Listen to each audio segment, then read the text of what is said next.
Yeah, you buy a bike new from a bike shop, they're probably going to say annual tune-ups around a year, that kind of thing. If you buy it used, you have no idea. So you either have it tuned up and so forth. Well, what does that really mean? And what kind of tune-up do you need per se? I mean, yeah, you go in, you see all those tune-up packages, and yeah, you hear the talking head behind the counter telling you all these things that's wrong with your bike that needs to be addressed. Yeah, sure. But let's talk about tune-ups and what kind of tune-up that you need, and if it's been tuned before, how really long do you need it? There's a lot of different variables, and we'll go into that. And we're going to use this one here as a bike that I sold a couple years back, so I know I did the full tune-up on it, and it has not been serviced since. So we're going to take a look at it, what needs to be addressed and what doesn't need to be addressed after a couple years of riding under basically a full overhaul after this.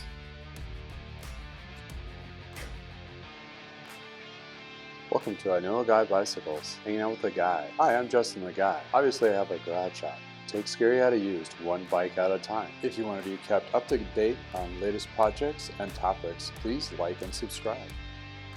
Welcome back to I Know a Guy Bicycles, hanging with the guy. Hey, I'm Justin the Guy. On this old bike series, we're going to take a look at this Cannondale R1000. A couple years back, I was been purchasing bikes and refurbishing them and selling them. And I still do that today. This is one of the children that got away that I sold, and it's come back for its tune-up. Yeah, it's kind of cool to see something come back that I've actually put work into it.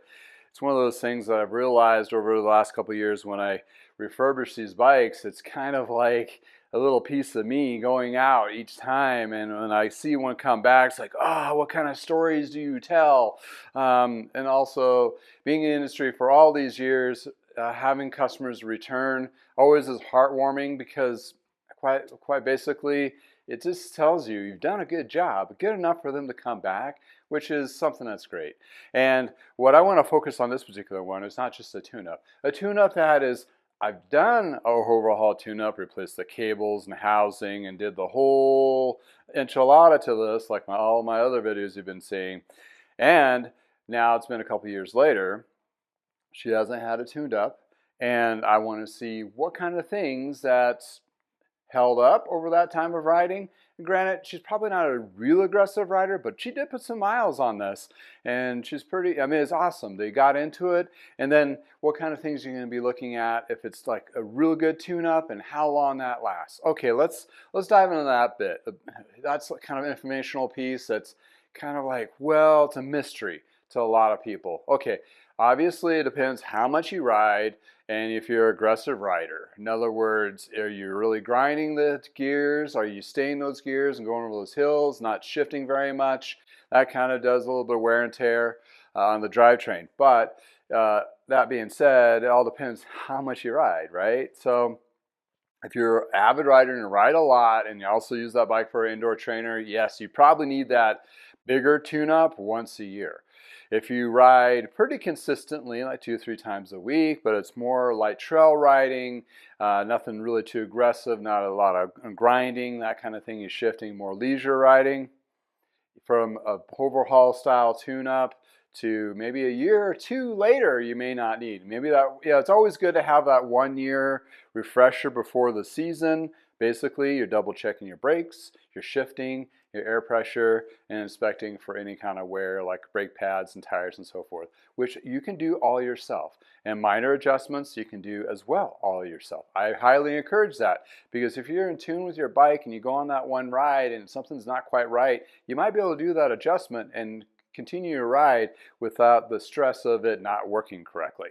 Nobody likes that. So, it's always good to have some level of mechanical skill.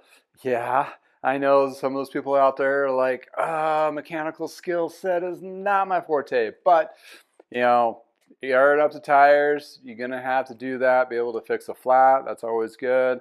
Double checking your brakes is a very safety thing.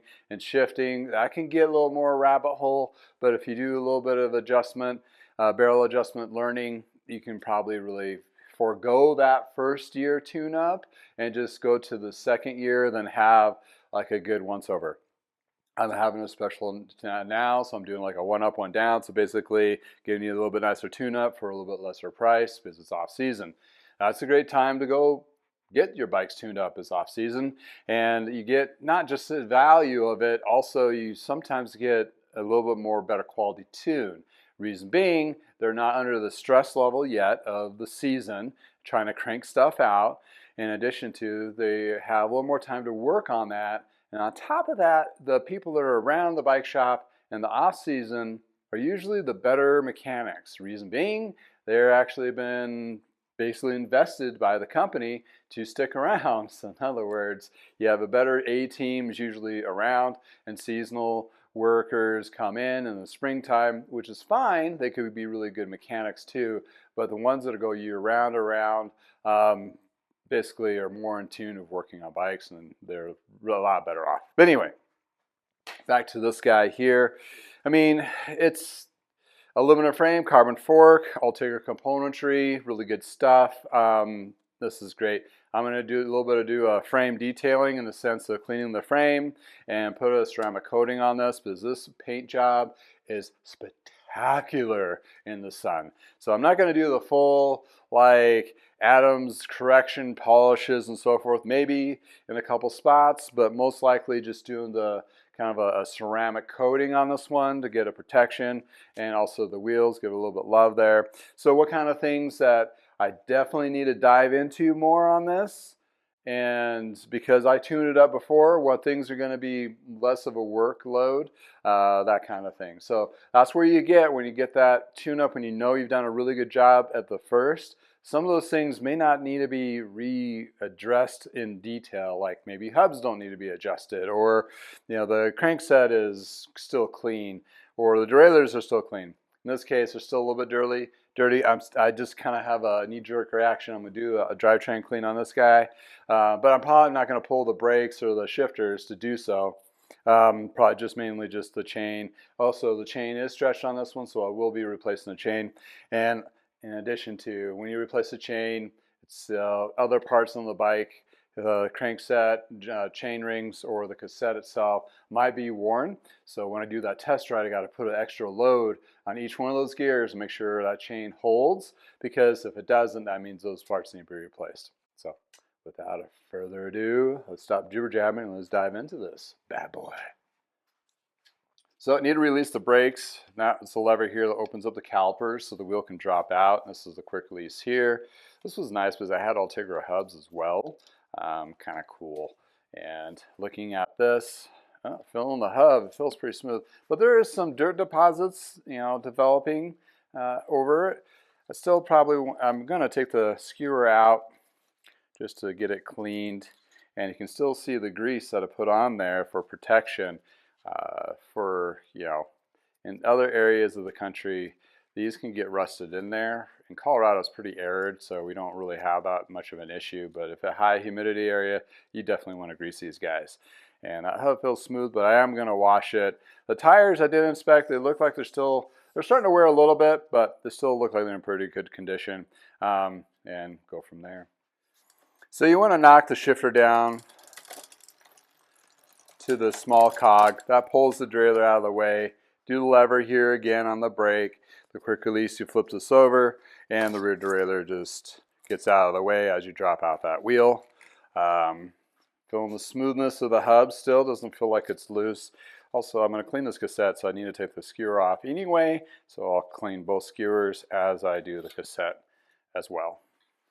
To remove a cassette, take your chain whip, put it around the chain that holds the cassette in place.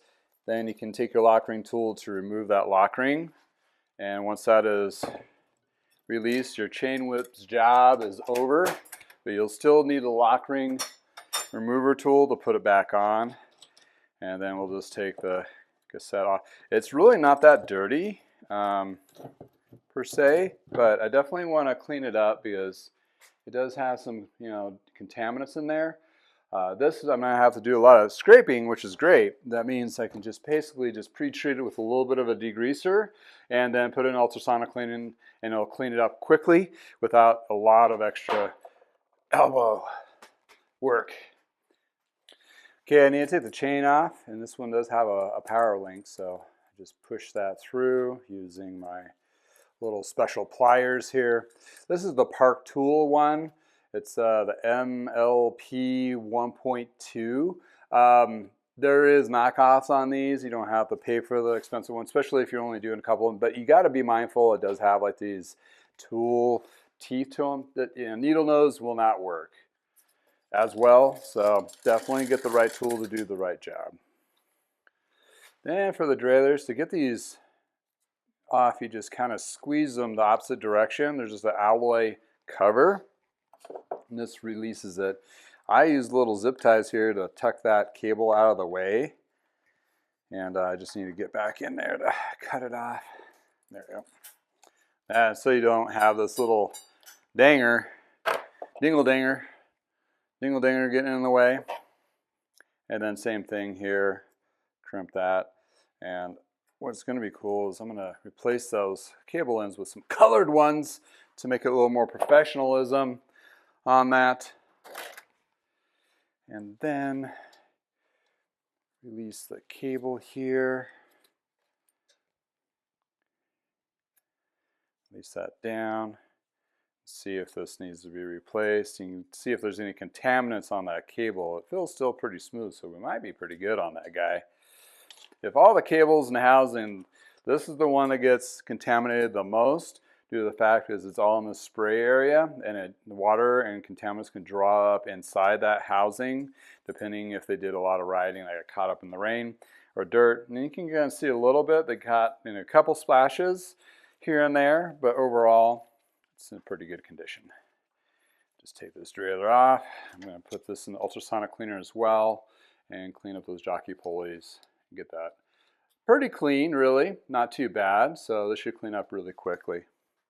So I have two options. This one has it's a braze-on front derailleur and has a clamp. I can just take it off the clamp itself, but since I want to clean the frame on this particular one, I'm going to take this guy off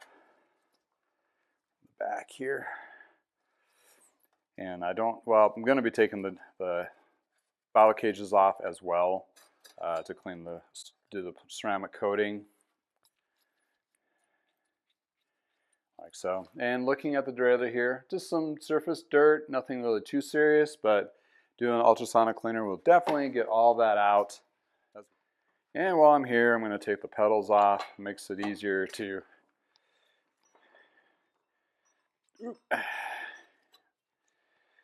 take that crank off.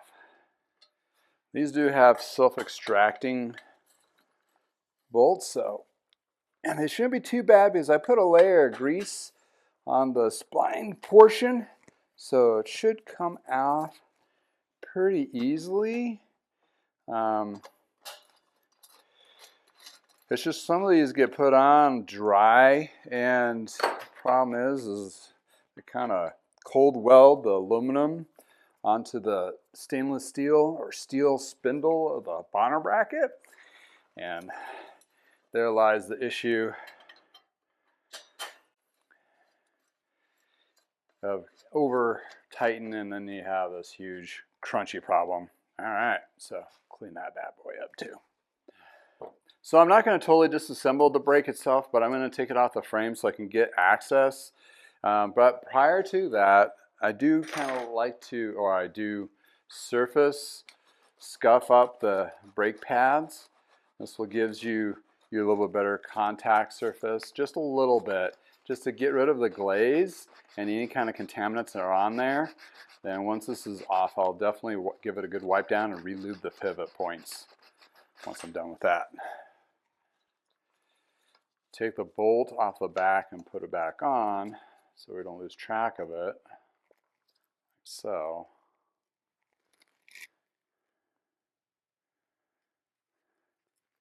And be careful not to let it swing around and ding the frame up, but this way I can actually get into this area here and keep it clean and clean it really good, and also do that ceramic coating like I wanted to do. And for the front, do the same thing. Take that back bolt off. And then when I do, I do adjust these anyway and double check them when I'm doing the tune-up regardless, so it doesn't really matter too much, but just make sure I'm not going to flip the frame around too aggressively to cause any damage, that kind of thing. I talk about the scary bottoms a lot, where you definitely want to look at all these areas underneath the frame. Those are particular areas where you can find damage of that kind of sort. What I'm going to do here is take this bracket off. You can still see the grease that I put on there from originally 2 years ago. So that means it's holding up well.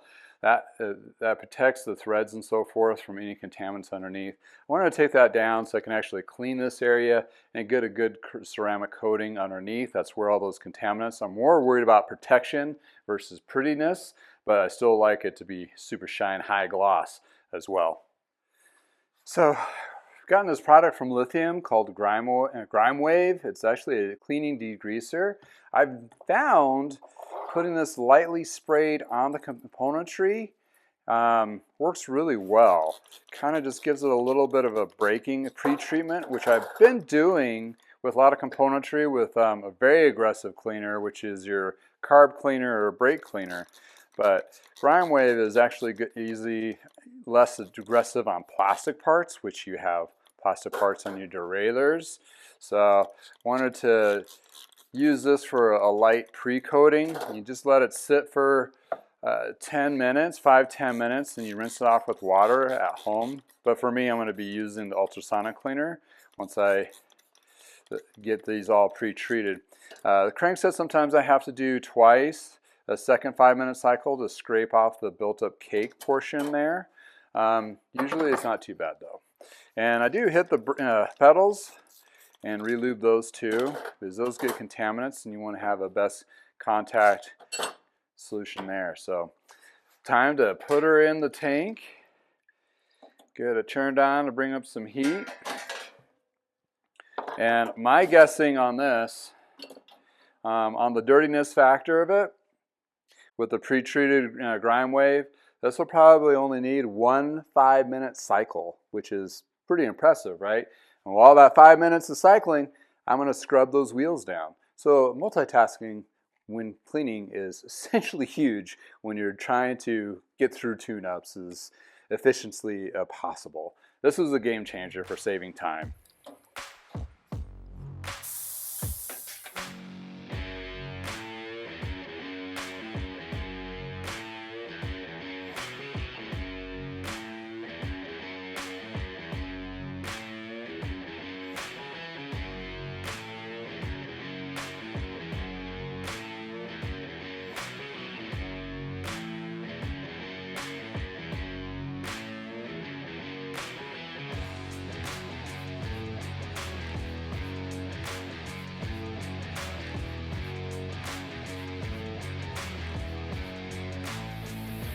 So while my parts are still cooking, I'll check the hubs, and where you want it to be is smooth and not loose.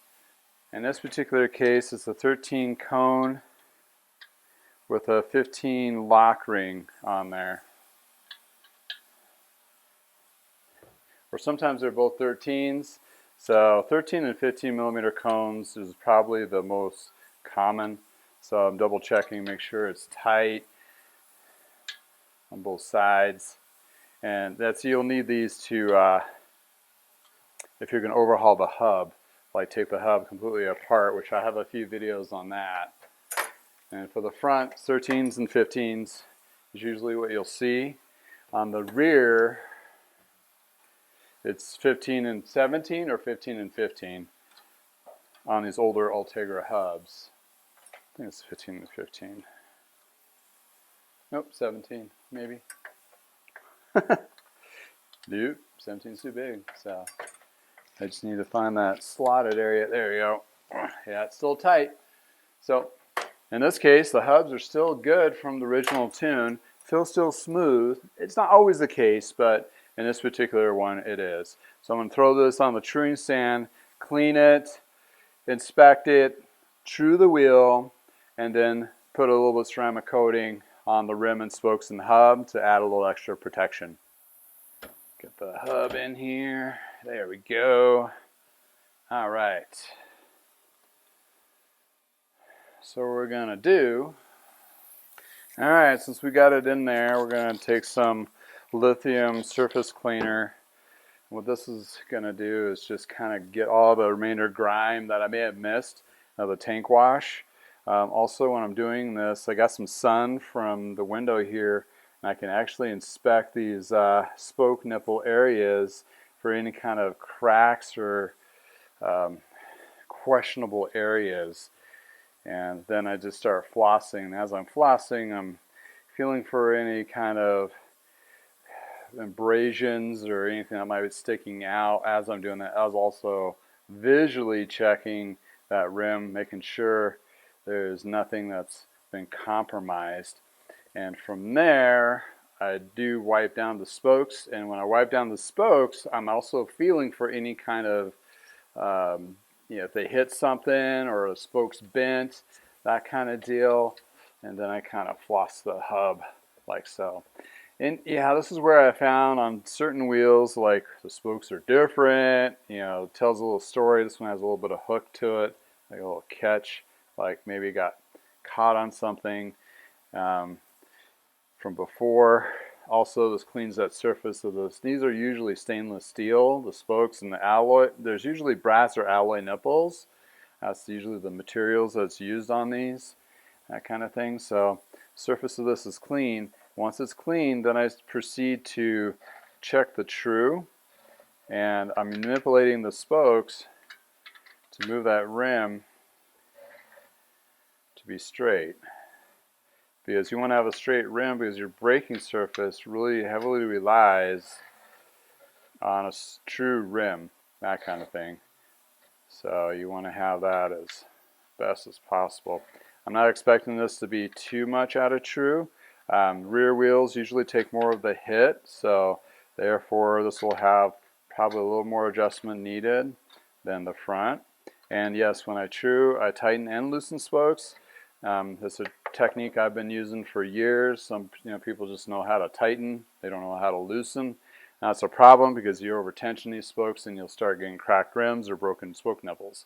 So over the years of building wheels and so forth, I'm talking 30 years of dealing with these, you can kind of get a feel for the wheel that you're looking at, and you'll have a little bit higher tension on the drive side, a little bit lesser tension on the non-drive side. There is tools here to measure those if you need to, and that's usually used for most cases when you're building a wheel, when you're getting up to tension.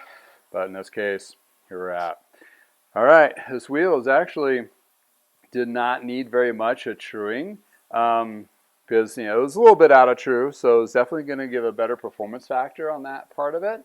But now we're going to apply the ceramic slam, and by doing so, I use an applicator like this. It's very pliable.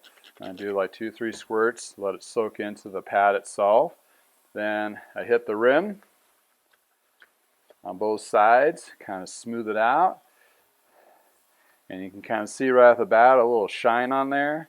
Then I do a flossing. The reason why I started doing this, you're adding that added protective coating.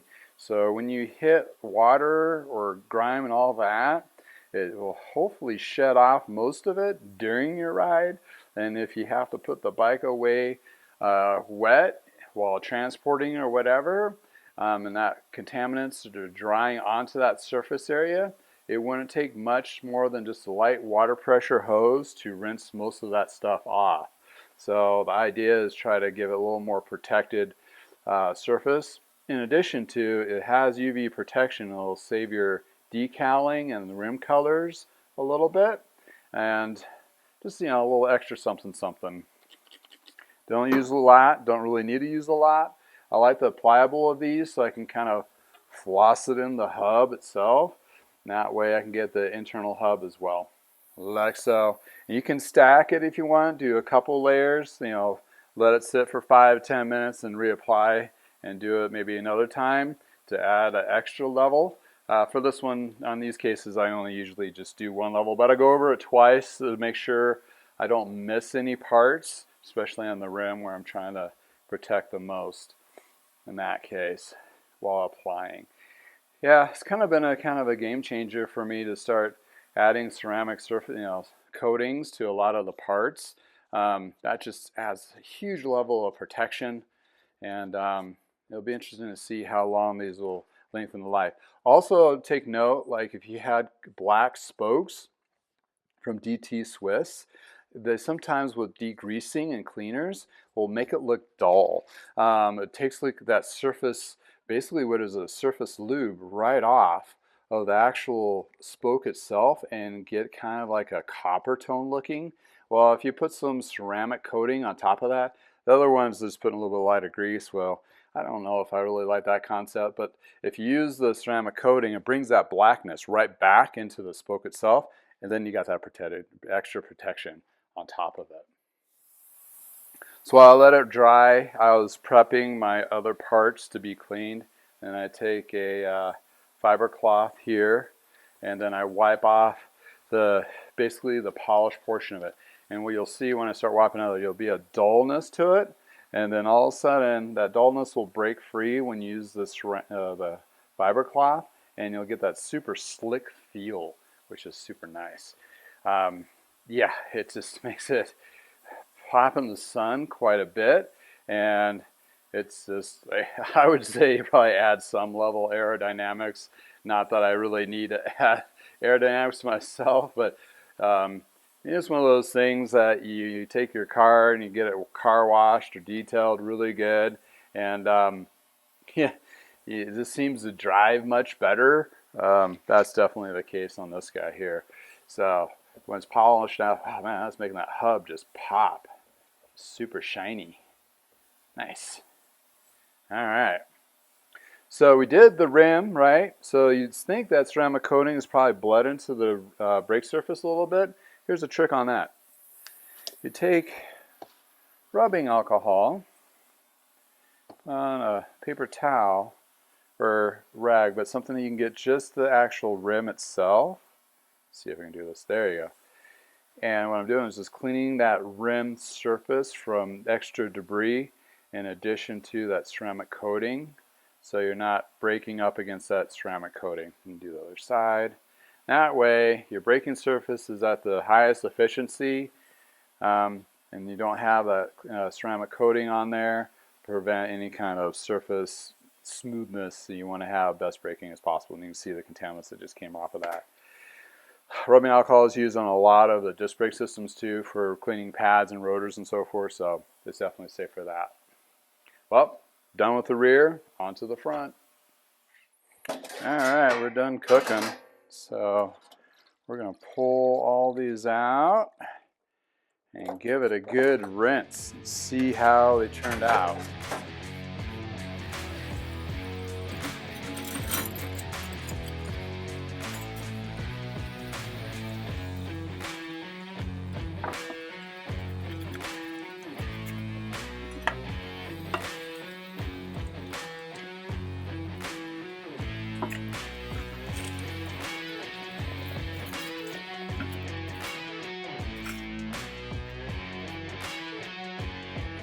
All right, so we got all these parts and basically just kind of throw them around and dry them off.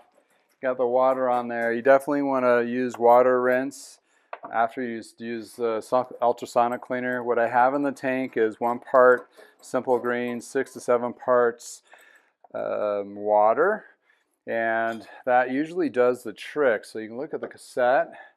The cassette is super shiny. You know, I also throw bottle cages in there to kind of just clean those up, but look at that. Bam. That really just sheds any of that kind of grease off of there.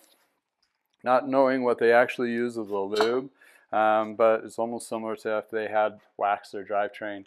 And look at the derailleur, look how shiny they came out. And what's really cool is it cleans out all that gunk on the inside too.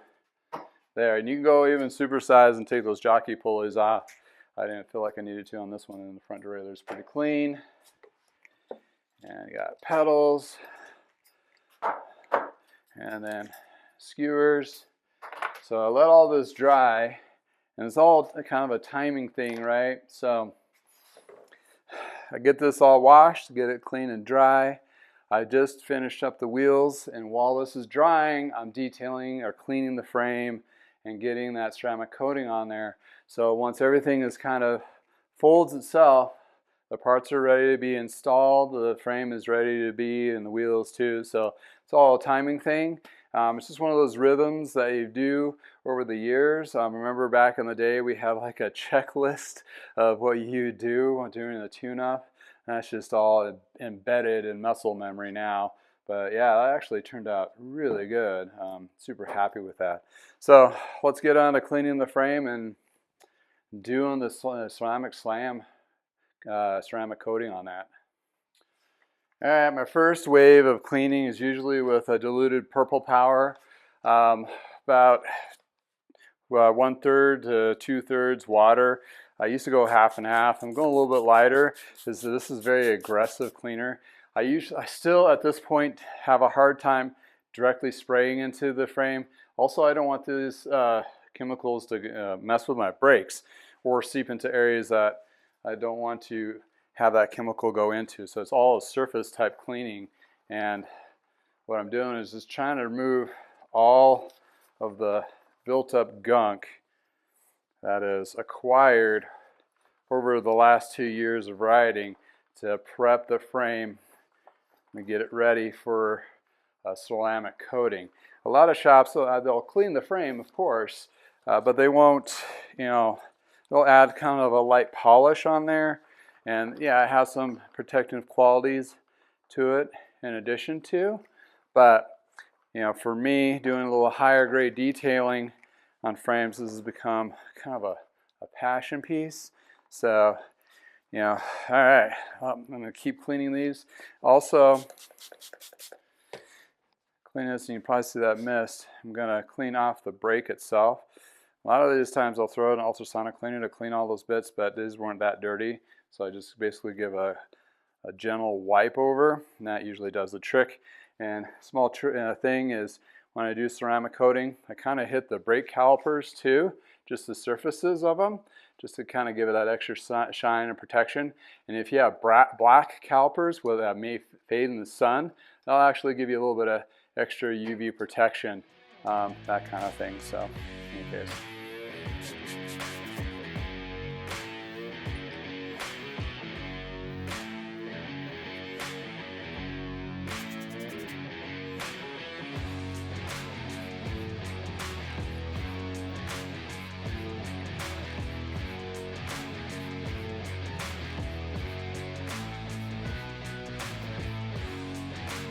All right, now since I got the frame cleaned up with purple power, there's probably some surface contaminants I want to take off there.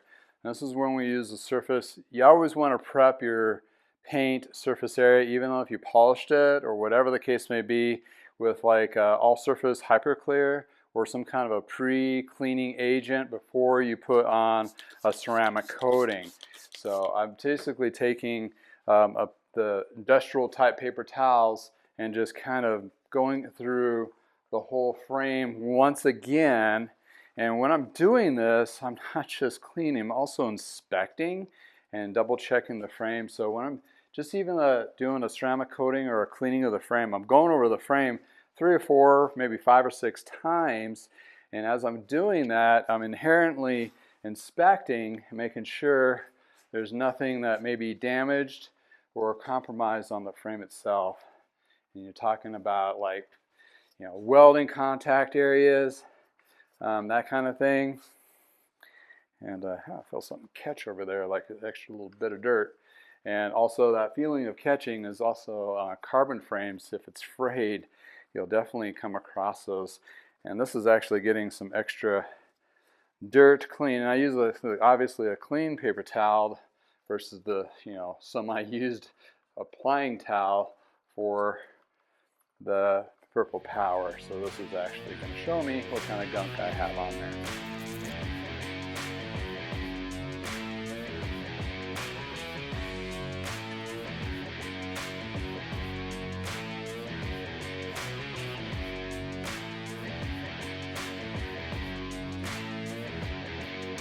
And then from there, I make sure it's dry. Kind of run over it with a fiber cloth. Kind of pick up any kind of whatevers that might be still on there. remnants of dirt or what got you. Just real quick. Also, you want to have a dry surface when you apply that ceramic coating as well. And notice that I cleaned the brake calipers a couple times too. One with Purple Power, another with the ceramic or the lithium surface cleaner to give it that extra cleaner. Well, why didn't I use the grime away? Well, the grime away, kind of a cutting degreaser. This is not really grease, it's dirt. So Purple Power has more of that. And yeah, they say it is kind of hard on the clear coats a little bit, but since the diluted version, it actually kind of helps cut all that away. But once we add the ceramic coating on there, it's definitely gonna, this frame's gonna pop regardless. And if you haven't already noticed, it has a couple dual tones of purple and green. But once we see in the sun, you'll see the glitter explosion. It's insane. In any case, I worked around the cables and the drop and the cable hoods and that as well. So onto the ceramic coating. So I usually get a couple of these. If one starts getting dirty, I hit a patch that may have some dirt. Yeah, okay, then I'll switch it out. Or if I drop it on the floor, usually is the case. A couple squirts in the middle of the pad. I like the pads here that I get from Walmart. You can get them on Amazon as well. They're very pliable because, you know, the frame is obviously not flat like a car, hoods and paneling. So you got a lot of surfaces you got to kind of manipulate around and get into. Woo! Jumping brakes, and that really just helps get into that coating. So the ceramic coating here, I do one coat, and I'm going to do a stack, let it dry a little bit, and pre-treat the parts while it's drying, like adding lube to the pivot points and so forth. We'll go over that. Then I'll apply another layer of ceramic slam from lithium to kind of go through it. And what I'm going to do is basically go all through the tubings twice. That way I get a good chance of coating it, you know, at least once. And then I do the second stack, do the same thing. And yes, I do flip the frame around to the other side so I can access all the other little pivots where the stand will inhibit me to get into. And try to get the brake out of the way. And kind of just go through, get all those parts, and I can just see already it's just soaking it up. And once it dries, we'll have like a haze to it. A lot of the ceramic coatings will have a haze or an acetone look to it or something. And when you use that fiber cloth on there, it will bring it out for sure. And do the fork blades. Head badge area, and this is good to do on hoods, stems, seat posts, brake bits, shiny bits. What that does is just gives it a little protection and gives it a little better shine, that kind of thing. And we definitely want to make sure we get the bottom part. That's where all the sticky stuff gets from road debris and what have you, or car rack scuffages, tar, all those. So you want to give that a good coating there.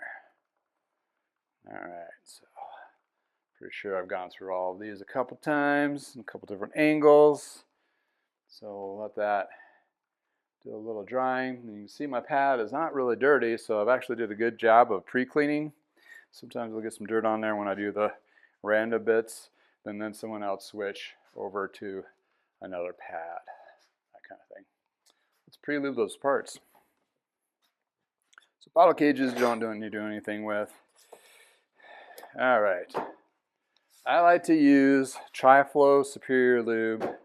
This works really good on all the little pivots and jockey pulleys. Put a little drop on there. Give it a little extra something. Oh, random string still in there.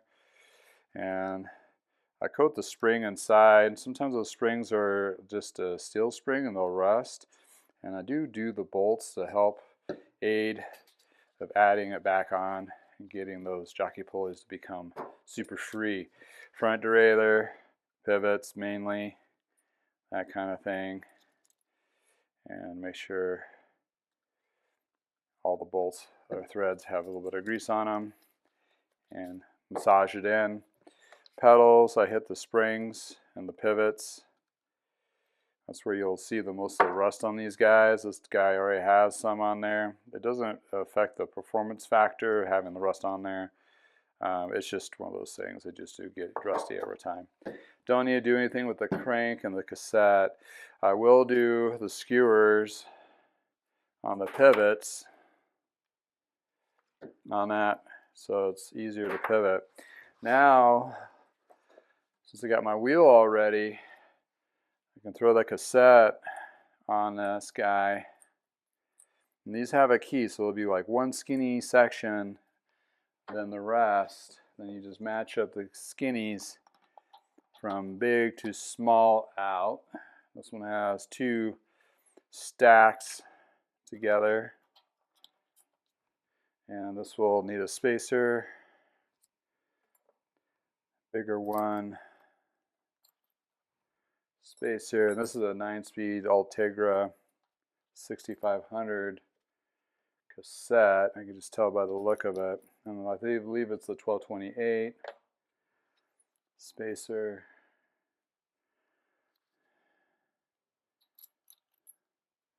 Stack.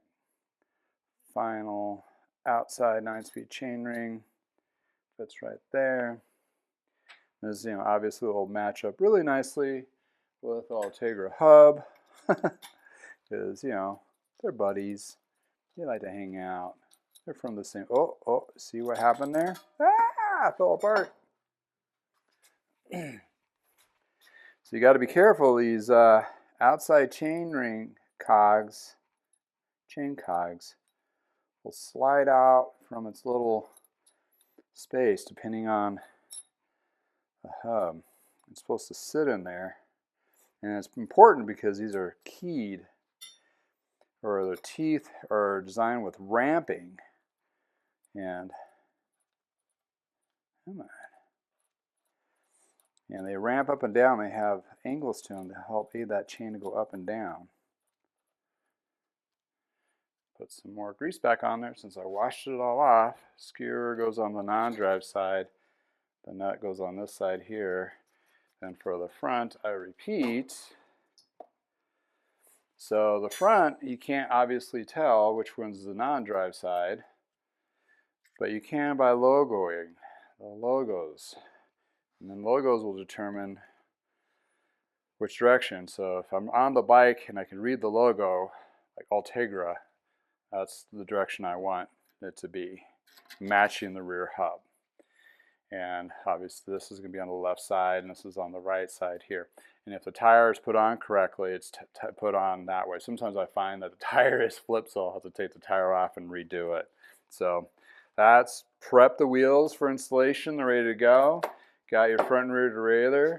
We got a new chain, and the old chain's here. We'll measure that and cut it when we install. So zip coffee time.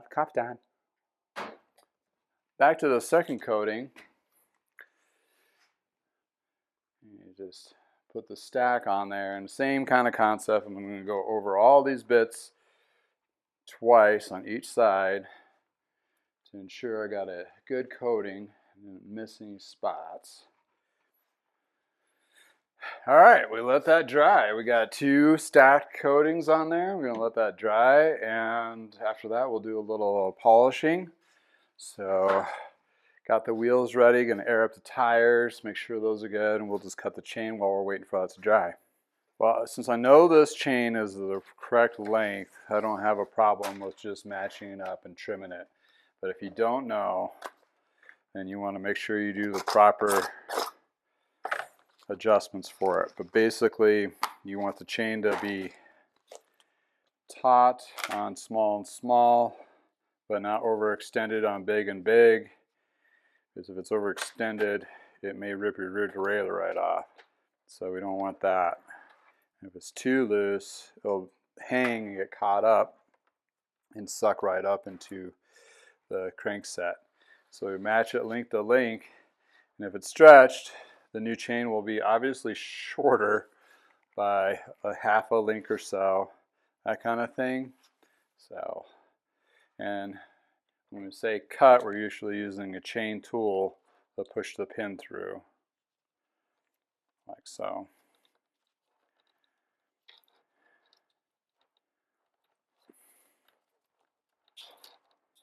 And then with this extra chain, you can put it in your pack. So if you have a chain tool in your pack, you can use that to splice the chain if you have a boo-boo incident on the trail. So that's the last we'll need to use the chain. But let me show you real quick how much this was stretched. So and so we're looking here, it's stretched about this much. That will start compromising your chain rings and your cassette, and also the jockey pulleys if it gets any further than that. So we're at the point where it needs to be swapped out. Well, with chains, you usually can get through 2 chains to 1 cassette wear ratio if you're using your standard drip lubes, that kind of thing.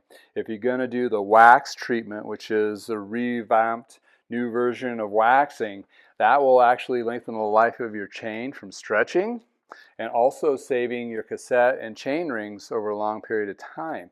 This has been proven with a lot of endurance testing on the actual drivetrains and waxed versus non-waxed. So it is a little bit more of an expensive lift up front, but the beneficial factor of saving you chains and cassettes and chain rings, which can be really expensive, has been a game changer lately. In addition to, it's a lot easier to clean. It doesn't have this tackiness that comes from the packaging from new chains. In addition to, it doesn't collect any dirt or anything. So when you rinse it off and clean it, it's just the wax. So, and it doesn't get on your hands or chain ring marks or any of that kind of crazy bit. So, something to look into for those who want to go into that level. In addition to, it is upfront cost, but it will save you hundreds in the long run, and you get a better performance factor. It's really super quiet and slick. Works really well. Anyway, I put it on all my bikes for testing, and then it's great. Especially with our kids' bikes, you don't get those black chainring marks on them or anything like that. All right, let's wipe down that frame. Not going to see it as much in here, but there's a dullness to it. And once I pull that dullness off, oh man, it's super shine. So I'm just going to go over this real quick, and then I'll just start reinstalling my parts. Man, that just makes it pew, pew, pew, pew. Wow, that's just, I'm falling in love with this stuff. I mean, it's just insane. Ceramic coatings are just, makes it magical. And the protection qualities, yes. The prettiness is even equally as awesome and impressive. So, yeah, you can see how beautiful that is. And yeah, there's going to be like a Candy Crush flavor coming out from lithium here soon. I'm looking forward to trying that out too. It's supposed to be like super high intense, longer lasting coatings. So coatings on this, they usually last on cars 6 months to a year, that kind of thing, unless you get the higher advanced ones, which are a lot more expensive, which they claim up to 5 years. If you're looking at bikes, I mean, they're indoor most of the time. They're not outside like cars are, and they're not going through car washes and that kind of thing. You rinse it off with water. So I'm assuming and probably believing that the ceramic coating with like the lithium ceramic slam, which is a 12-month protection, will probably last you more than that for sure. Obviously, depending on the contaminants that you're riding in, if this is like on a mountain bike, it might wear through it a little bit faster. But for general road riding, that kind of thing, I think it'll last a lot longer. And you can put it over like those protected decal things that you put on mountain bikes as well. That'll actually protect the plastics on those. In addition to protection for the protection, right? Mind blowing. But it keeps them from discoloring, especially when you have like chain guard cover or chain protectors here for the chain slap. They usually are clear, and if you do that from the beginning, it'll keep it from discoloring and becoming yellow. Anywho, let's start throwing some parts on. Hopefully this bit goes a little faster because there's not much left to do at this point. Is just putting it back on and adjusting. That's your pertinent. So we did the heavier lift load, that kind of thing. Installing the brakes. So just gonna put a little grease on this brake post here. And basically I reinstall these and leave them, I wouldn't say loose, but not super tight. Reason being is I readjust it once the wheel's on there. Get that guy on there. Tighten it up. And now since I cleaned all underneath there, it's kind of nice. So you don't have to floss if you don't want to take these off. You can floss it through there and make sure the cables don't get weird. The internal derailleur cable needs to be on the inside and the brake cable needs to be on the outside. So if that got flopped around on you, you want to make sure when the cable routing, you can take a picture of the bike first too. If you want to make sure you don't get them all mixed up. Those clear picture of the cables, and that way you know where to reline those up. If the cables are not in there right, it'll bind while you're riding when you're doing a turn and may cause your brake to engage and bam, crash, boom. Make sure thing is clean. Still has grease on there, so I don't feel like I need to add more grease to the actual screw. But I'm going to put a coating, a little Tri-Flow on the cable guides. I'll add a little bit of a smoothness to it and dirt prevention, reflection. I talked about grease before, like greasing these guys up first so they're easy to take back off. The trick on getting these on right is it could easily skew, and you want to make sure you line up. So you want to have like one of the teeth straight up and down when you're doing a vertical like this. That way those engaging teeth engage correctly and it doesn't slide off to the side or you're smashing the alloy on top of the stainless steel or high tension steel spindle. Like so. And since you have that one lined up, these are not, they float. That's the problem. They float in there for a few thread counts. They don't engage right away. So you got to make sure you get those in there lined up right. And you'll know. You'll feel that there's like a notch. I need to tighten that up a little bit more. There we go. So it engages. Then I can then grind it down. You can press this down in direction, not in the right direction. It'll eat up the alloy inside or scar it up, which will compromise the performance of or the actual crank, where it may loosen up on you, which I haven't seen any loosen up, but that's what they used to say. That's on there tight. We're good. All right, and this is when I put on the front derailleur. Get the clamp on there. Get it close to where it's going to be. And you know, I feel a lot better having ceramic ceramic coating underneath the derailleur band clamp. Not that it's going to protect it completely, but get a little extra protection. And you want that cage to be 2 millimeters over the teeth of the outside chainring and vertical aligned.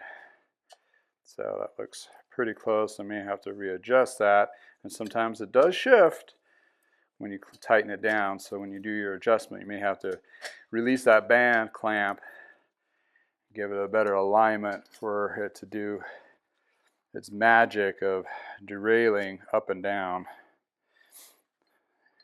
that kind of thing. Then you make sure your shifter is lax position. I pull my cable taut, and I already see where the bend is from prior adjustments, so we're really close. Voila. Now you think I do the rear, but I need to put the wheels on first to be able to do an adjustment of the derailleur hanger. And I'll show you that right now. So you get your wheel into the dropout, adjust your, because you're using your wheel as the gauge for that point of the dropout. All the time on new bikes, make sure that hanger is on there correctly or aligned correctly. Be careful because you can snap your rear derailleur hanger. That's designed to fail. Oh man, this guy's really off, so find the gauge portion and hopefully I can manipulate it back out to where it lines up with the rims. It is a softer material on purpose, so it's supposed to snap before the frame does. They are still alloy. And that's what we use this tool for, checking on multiple locations. That aligns the derailleur vertical plane, and that will make this bike shift a lot smoother. What happened was that derailleur got bopped either during transport or a crash. That's why you put your derailleurs up when you're laying them down flat, bike's flat. That way you don't compromise. So you have to span it out to get over the hanger portion. Is that vertical plane this direction. That's where we aligned it with. Before it was bent in, so this has a little bit of scarring on it, but that's really pushes that derailleur out, so it should perform correctly now going forward. Then while we're here, we're ready to put the chain on.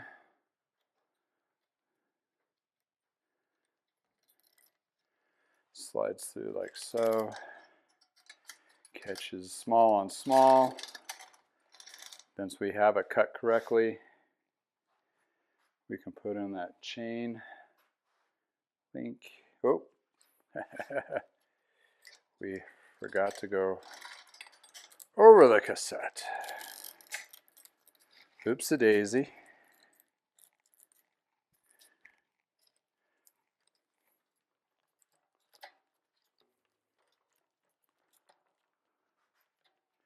So you want to go over the cassette. So we're on small and small.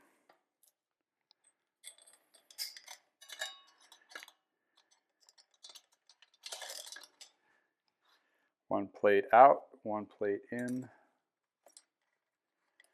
I've noticed on the 9-speed SRAM chains, you don't really need the tool to snap it in place. You can also just use the torque of pedaling to pop it in, but that slides in there. Then we go ahead and proceed installing our rear cable.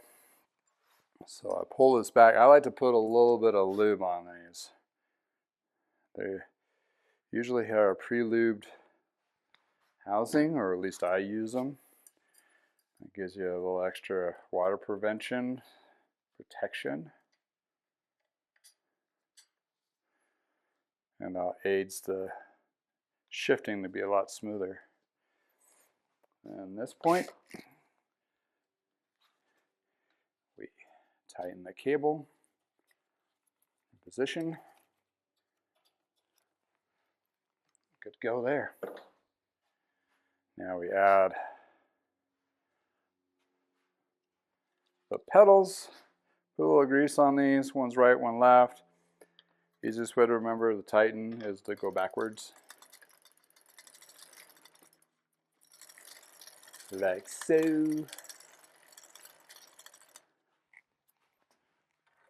It's usually a 15mm wrench or an Allen. That could be either a 6 or an 8. Come on, get in there. So, put on the front wheel. Quick release. You want these flush, both front and rear, on the fork blades and the dropouts in the back. You don't want these skewed at all.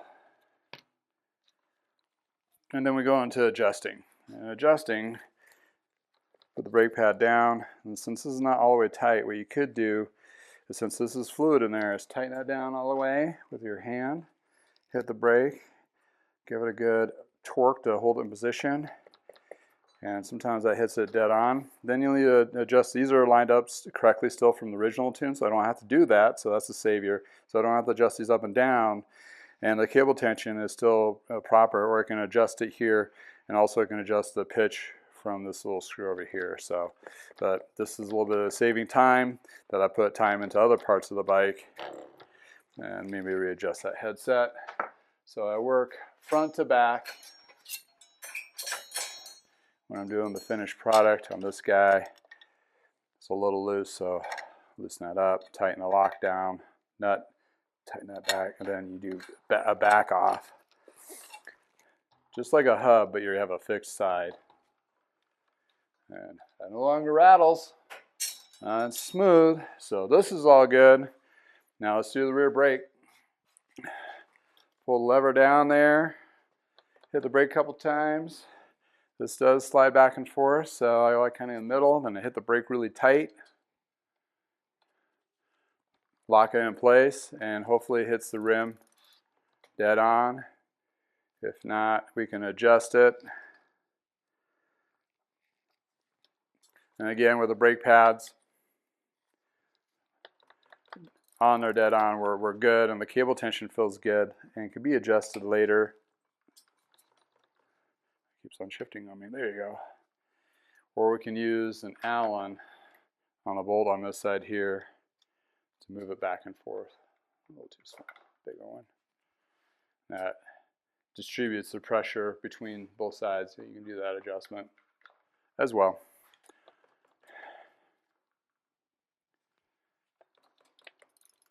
Voila! So on to the shifting. So we got our cable tensions we think are set, but in the small tension you go up one, which doesn't engage, which that means the cable is a little too loose. I can tighten it by here or use a barrel adjuster, but I want to save the barrel adjuster for fine tuning, so I want to get a little more tension on that. A couple turns, goes up. Each click up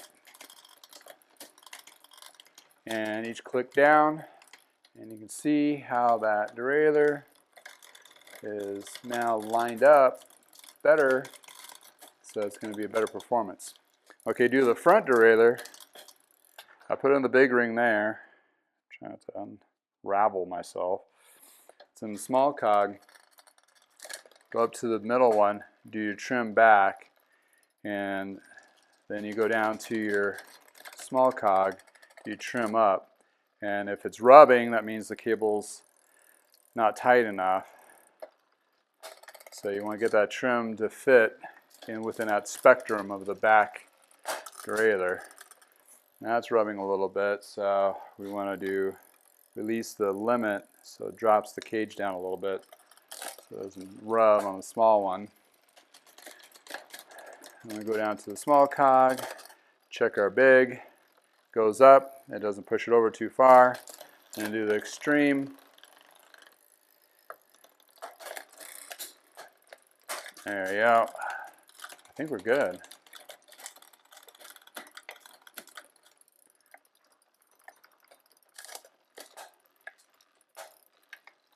Voila! Shifting's good, braking's good. Bike is polished, and you throw on the cages. Oh yeah, the magical end caps. I think I want to go with velvet on these. Yeah? Nah. Blue. The green I have is 2 green, so there's a couple different blues. So I want to make sure I get the right color.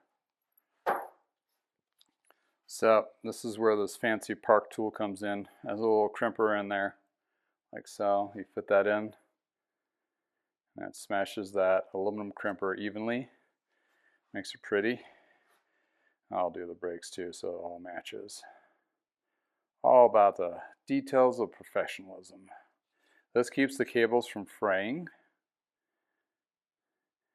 and that's important because they fray, then you have a problem. And this is the other trick that I do. Take a micro zip tie, loop around the cable coming up from the bottom, fold the cable back to the inside, tighten that zip tie down, that pulls this thing totally out of the way. So it doesn't get in your way when you're pedaling. And then you just trim your zip tie. And there you go. Beautiful. I'm going to do the brakes too.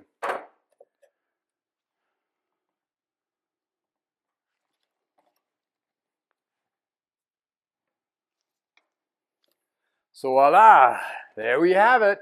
That's our tune-up after a few years of last tune. Well, what's my takeaway? Well, the wheels were a little bit out of true, but the hubs were good, so that's a win. The chain was stretched, so that had to be replaced. The cables seemed to be pretty good on this one, the brake pads as well. So yeah, the derailleur hanger, that was another big one, big boo-boo that was moved in, so that actually will fix the shifting quite a bit for the rear. I'll have to let the owner know that, yeah, you want to transport up, that kind of thing.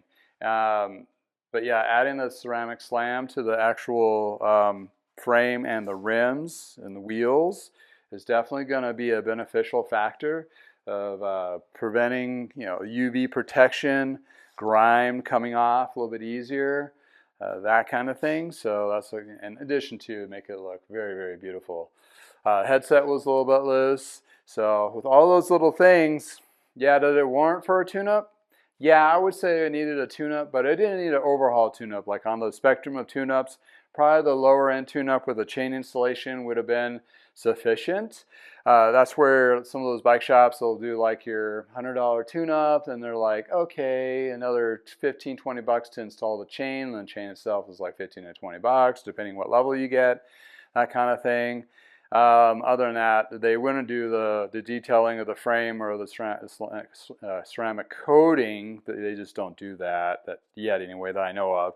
But that actually adds protection to the frame and the parts and the brakes. I'm going to wipe down these derailleurs a little bit too. But anywho, yeah, that's my takeaway. Actually, it held up really well. Just some adjustments that I probably could have just gone with really quickly. But this was in for its full tune, so we strip it down and rebuild it back up. Make sure everything is checked, double checked for safety reasons, number one. Second, as efficient as possible, number two. And when they come back, we'll make sure, double check the sizing. Well, if the sizing is correct, but make sure the adjustments are all good for them. And from there, they have another bike to ride for another year or two to have a wonderful time. And this makes me feel so great that this tune-up held up pretty well over 2 years from what I do on refurbishing. And they also got into riding, which is another heartfelt position there. But thanks for hanging out with me. Details below in the description with what I use and so forth, and techniques on tune-ups and all that. And hey, if it's nice in your neck of the woods, please go for a ride. Until next time, from the garage, have a wonderful day. Oh, don't forget to check out these pictures in the sunlight. You cannot miss this.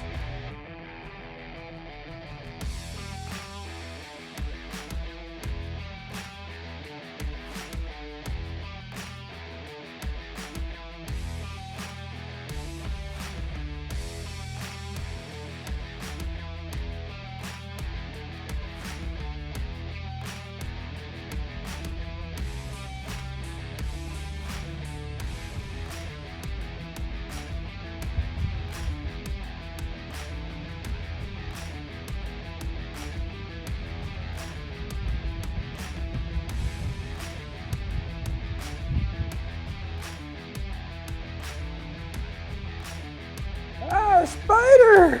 Ah! Oh my goodness. Ah! Where'd you go? I took you away from your home.